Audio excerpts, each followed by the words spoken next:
Les collections de sciences naturelles, du naturalisé au vivant, véritable conservatoire de la vie, cette semaine à porte ouverte au Musée de la civilisation.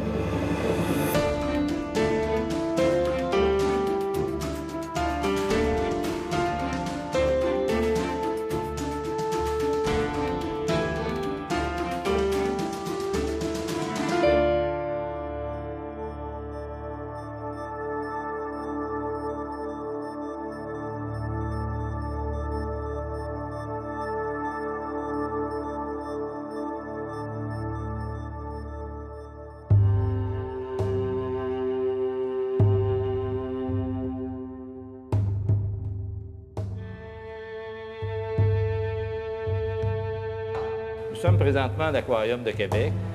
Comme nous pouvons le constater, nous sommes face à des collections vivantes, en opposition aux collections d'animaux naturalisés comme nous les conservons au Musée de la civilisation. Et c'est précisément ce que nous allons voir dans le cadre de cette émission, c'est cette longue évolution entre les collections naturalisées et les collections vivantes, et comme quoi tout ça n'est pas en opposition. D'abord avec Sylvie Toupin, conservatrice aux collections. Elle va nous présenter la collection ancienne, comment elle s'est constituée. Par la suite, avec Cyril Barrette, biologiste, rattaché à l'Université Laval, qui va faire les liens entre justement ce passé et ce présent, voire même le futur. Et Sonia Mimaud, qui va nous présenter une encyclopédie tout à fait extraordinaire, celle d'Audubon, qualifiée comme l'ornithologue du Nouveau Monde.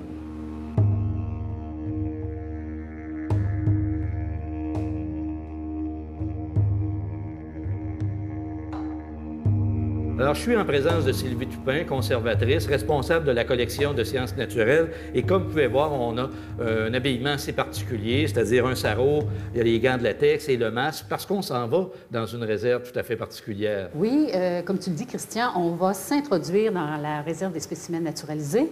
Donc, il y a des précautions à prendre, car dans cette salle-là, cette voûte-là, les animaux naturalisés, en fait, sont couverts de sel d'arsenic parce que selon les anciennes techniques de taxidermie, c'est-à-dire avant 1950 et au 19e siècle, en fait, on utilisait cette poudre-là, très toxique, comme puissant insecticide qui évitait évidemment l'infestation des spécimens. Alors, on peut les manipuler, on peut les regarder aisément, mais on prend les précautions nécessaires. Alors, on va aller voir cette fameuse collection.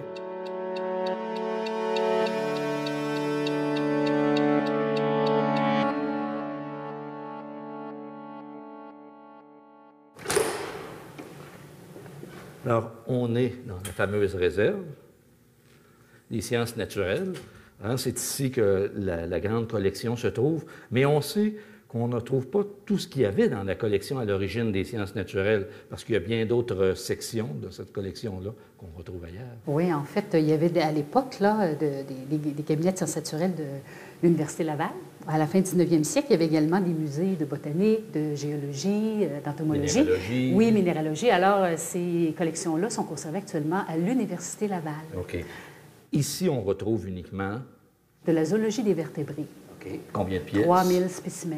Qui ont été collectionnés par quel conservateur à l'époque? Celui qui a créé les premiers cabinets de sciences naturelles dans le dernier quart du 19e siècle, c'est Louis-Ovide Brunet. Okay. Par la suite, on a eu un autre conservateur du nom de François-Xavier Bélanger, mais on parle vraiment d'une autre figure marquante, c'est Charles-Eusèbe Dionne, en 1882, devenu le conservateur, qui était un ornithologue passionné et qui a donné vraiment, qui a amené une contribution fantastique à cette collection en termes de quantité d'oiseaux.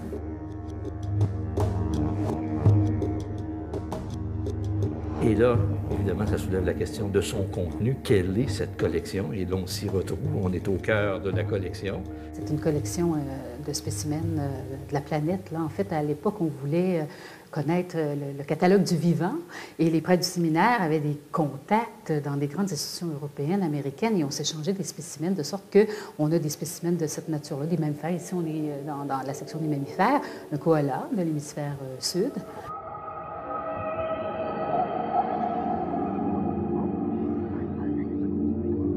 Alors, on est face au mythique carcajou. Oui, le carcajou a fait l'objet de plusieurs légendes au Québec. parce que c'est un animal rusé, c'est un animal qui déjouait les chasseurs. D'une grande force. D'une grande force, qui partait, qui volait les proies qui étaient déjà sur les pièges. Alors, on lui a prêté un visage quand même diabolique. Alors, je trouvais intéressant de le présenter parce que c'est une espèce, du moins un animal qu'on ne voit plus beaucoup au sud du Québec. Il a été présent en Gaspésie, mais actuellement, on le voit beaucoup plus au nord du 49e parallèle.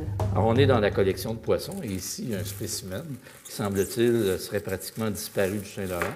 Et qu'on est en train de réintroduire présentement. C'est le bar rayé, en fait, qui est un poisson très, très combatif et qui, à une certaine époque, là, était très, très pêché, justement, compte tenu du défi que ça représentait. Et dans les années 50, il a malheureusement disparu du Saint-Laurent et les causes étaient le dragage.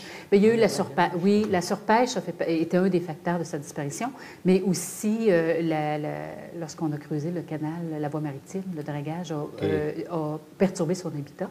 Alors, la population est disparue. Alors, depuis quelques années, les ministères tentent de réintroduire des espèces. Donc, aujourd'hui, les gens qui font des prises de bar doivent les remettre à l'eau. Il y a également toute la section de l'ornithologie, que je pense qui est importante aussi. Elle est très importante à cause justement de l'enrichissement avec Charles Z. Dionne. Là, c'est pas loin de 2500 spécimens, 1000 espèces d'oiseaux. Alors, c'est une très, très belle partie de cette collection-là, très riche. Il y a un cas particulier, je pense qu'il s'agit de l'albatros. C'est une histoire particulière. C'est intéressant de mentionner ce genre d'histoire-là parce que l'albatros à nez jaune se retrouve dans l'hémisphère sud aussi. On n'en voit jamais ici au Québec, mais il y avait eu il y a eu une présence accidentelle de cet oiseau-là vers la fin du 19e siècle. Il a été chassé par un certain Desprez-Couillard sur la Côte-Nord, près de la rivière Moisy. Et à la recommandation d'un ornithologue de la Côte-Nord, Charles Z. Dionne avait été contacté. Il l'a naturalisé, mais en fait, ça s'est retrouvé dans l'hémisphère nord. Alors, c'est un cas d'exception. Oui. Mais de cette collection-là, est-ce qu'on peut penser qu'il pourrait y avoir des ajouts de nouvelles pièces? Parce que c'est une collection d'enseignement qui se suffit à elle-même et on a l'impression, contrairement aux autres collections, qu'elle ne peut se développer. Est-ce que c'est exact? Oui, mais en principe, elle est complète, hein? Mais il y a eu des cas d'exception. Ah. Alors, voilà vraiment le fameux cas d'espèce.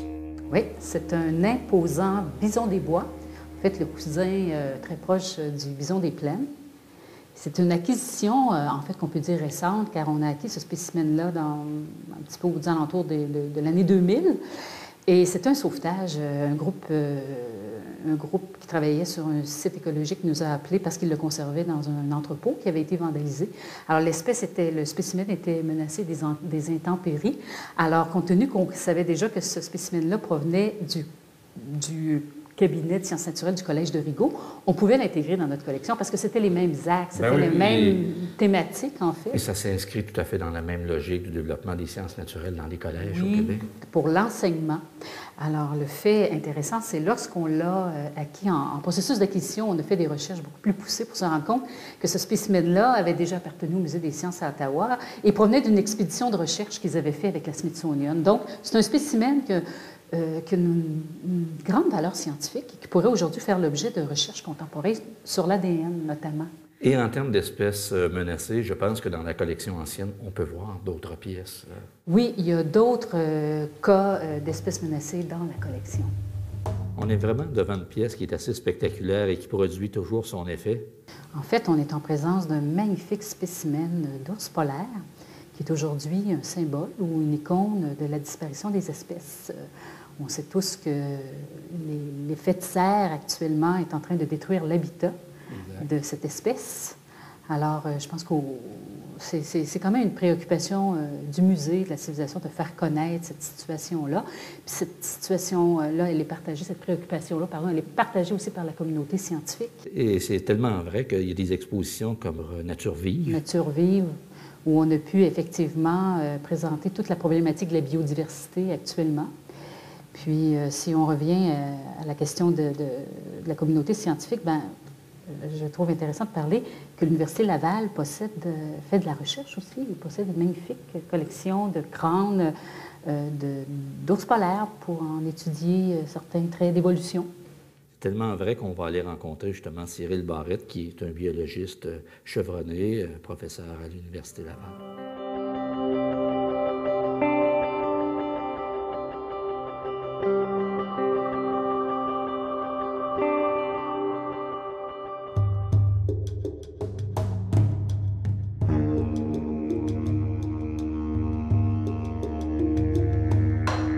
On a l'impression qu'on est à 1000 lieues sous les mers, mais en fait, on est à l'Aquarium de Québec.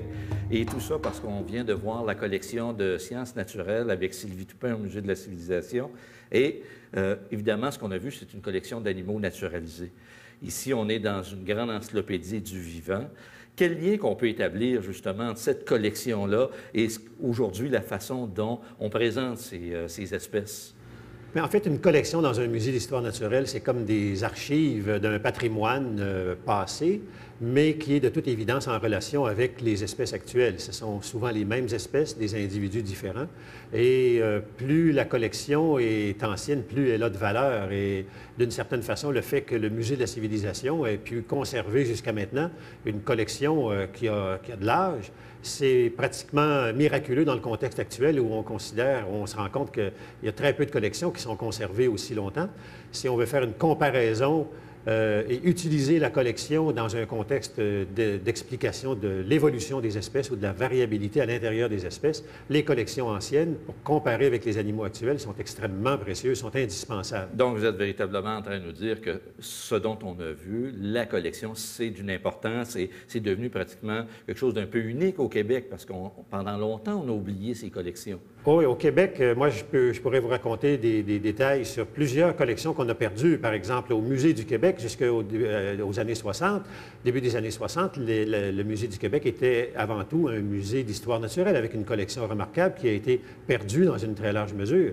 Et donc, une collection actuelle dans un musée, c'est pas seulement une collection d'objets qui ramassent. C'est pas une collection morte. C'est pas une collection morte, c'est pas une collection d'objets inanimés comme des timbres ou quoi que ce soit. C'est une collection véritablement irremplaçable dans deux sens du mot.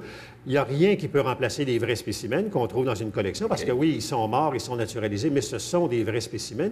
Ces objets-là étaient vivants, ces animaux ou ces plantes étaient vivants, et c'est irremplaçable dans le sens que, étant donné l'état actuel de la biodiversité sur notre planète, on ne pourrait pas refaire une collection comme celle-là aujourd'hui. Donc, il y a un contenu scientifique toujours actuel, un contenu scientifique sur lequel on peut encore collecter de l'information. Absolument. On peut collecter même de l'information génétique avec les méthodes actuelles. On peut aller chercher de l'information génétique sur des spécimens anciens pour pouvoir documenter la variabilité à l'intérieur d'une espèce ou comparer avec les espèces actuelles.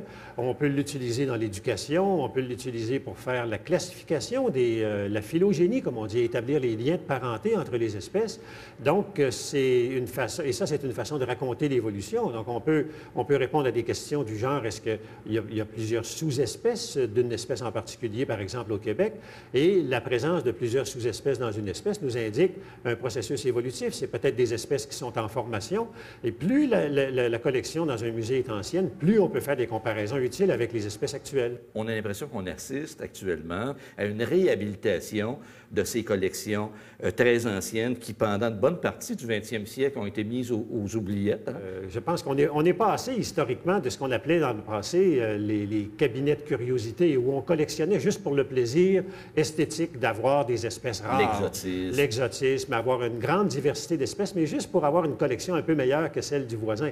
Donc, c'était des considérations purement esthétiques. Mais on se rend compte qu'aujourd'hui, heureusement que dans le passé, des gens avaient ce souci d'avoir une grande diversité de spécimens parce que c'est une image, un patrimoine, une documentation réelle d'objets réels de la diversité passée qu'on peut comparer avec celle d'aujourd'hui. Donc, aujourd'hui, la motivation de conserver les collections est tout à fait scientifique et tout à fait, en plus des considérations esthétiques. Mais comment, aujourd'hui, on prend en charge ces espèces-là? À l'époque, on les naturalisait, mais j'imagine, aujourd'hui, c'est plus ce qu'on fait.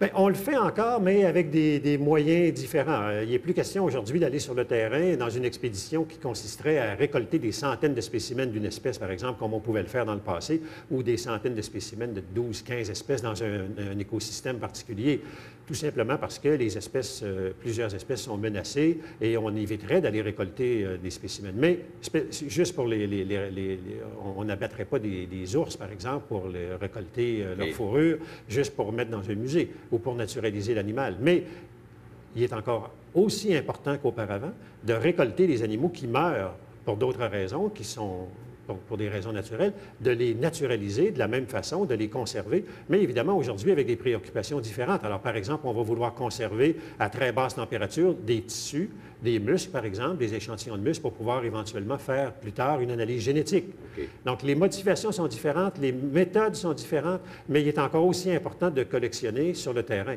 Mais comme les espèces sont de plus en plus menacées, plus les espèces sont menacées, plus les collections anciennes prennent de la valeur, à mesure que les années passent et que la biodiversité actuelle est érodée, les collections dans les musées prennent de la valeur, une valeur accrue d'année en année.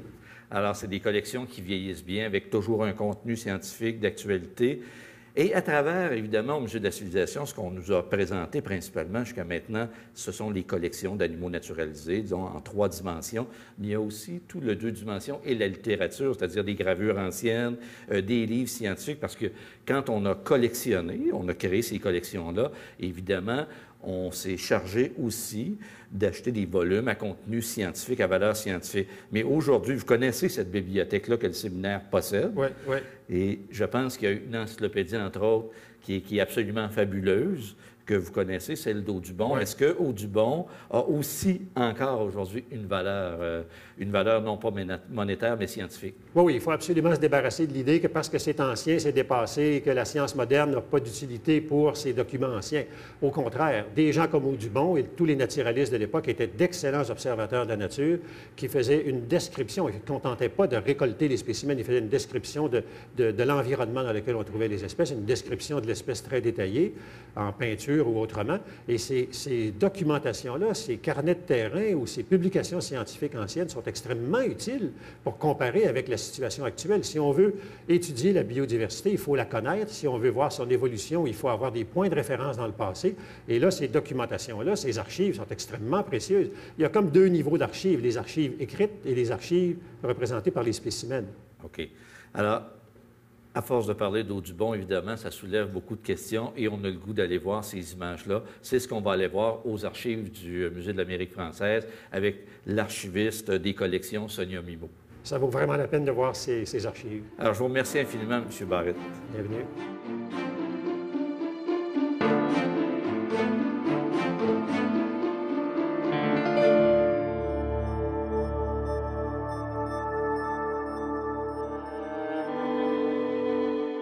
Son compagnon se montrait mal à l'aise, descendait près d'elle parfois, se posait à son côté un moment et, volant soudainement dehors, revenait avec un insecte que la femelle prenait dans son bec avec une apparente satisfaction.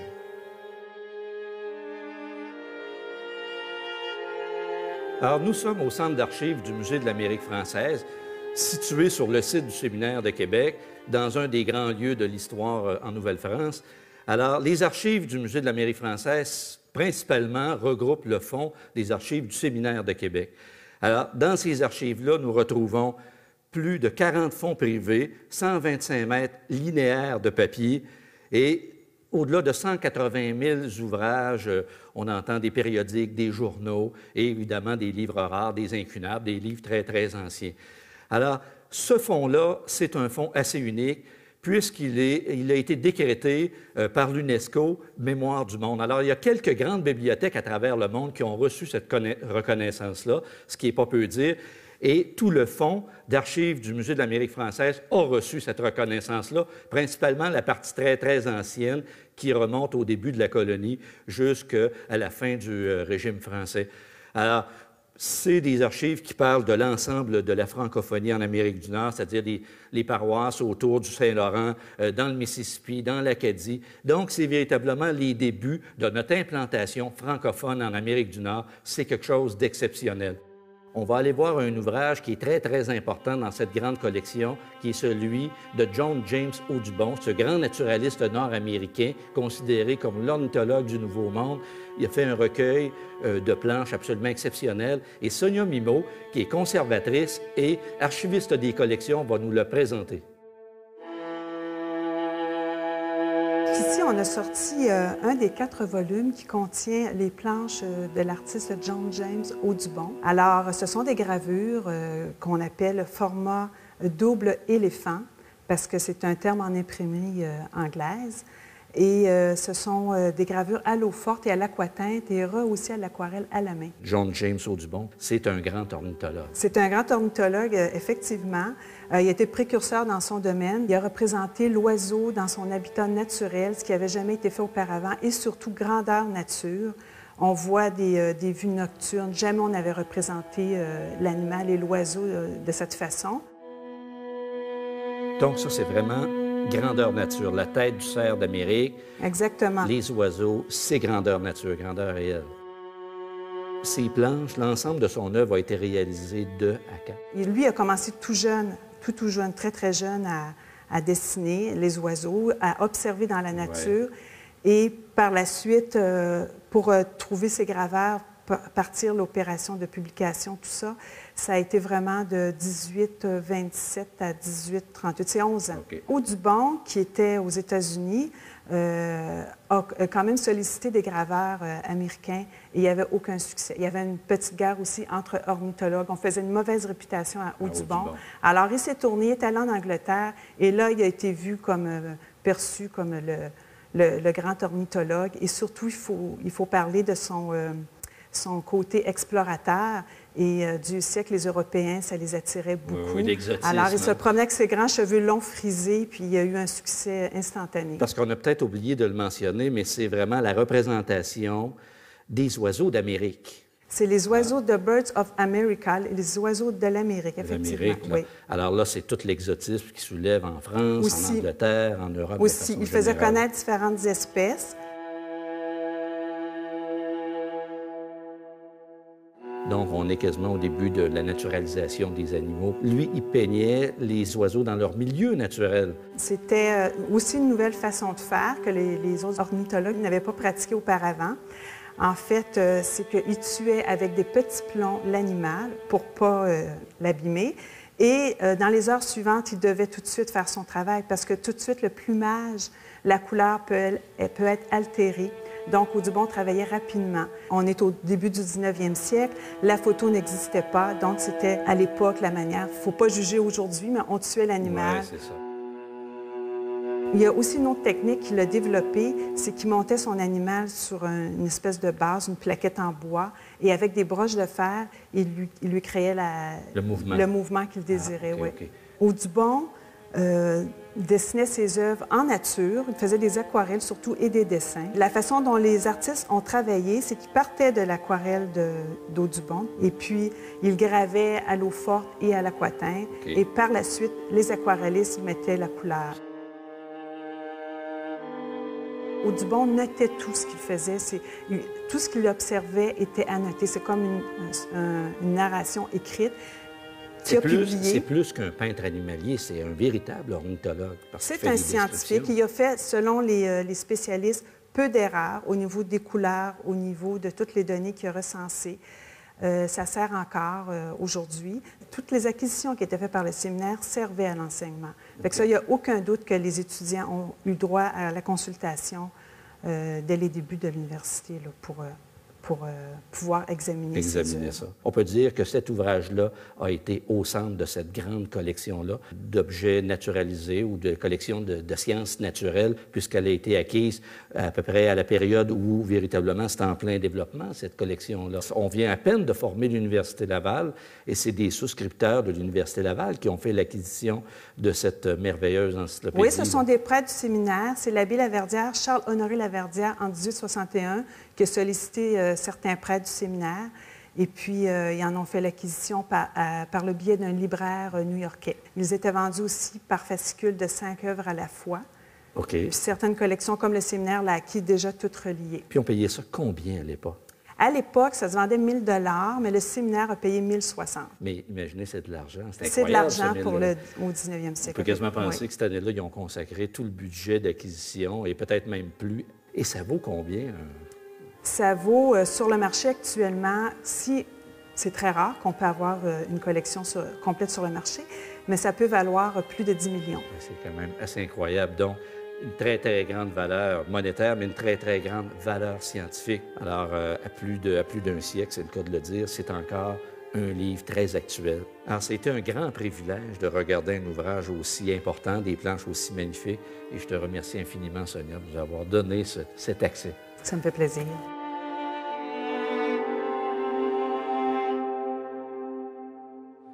J'espère que vous avez apprécié nos invités, nos propos dans le cadre de cette émission et que ça vous a permis de comprendre l'enjeu derrière les collections historiques qui possèdent toujours un contenu scientifique encore valide aujourd'hui par l'ensemble de la communauté scientifique et qu'elle apporte certainement un éclairage nouveau dans toute cette grande problématique contemporaine que constitue l'environnement en termes d'interrogation.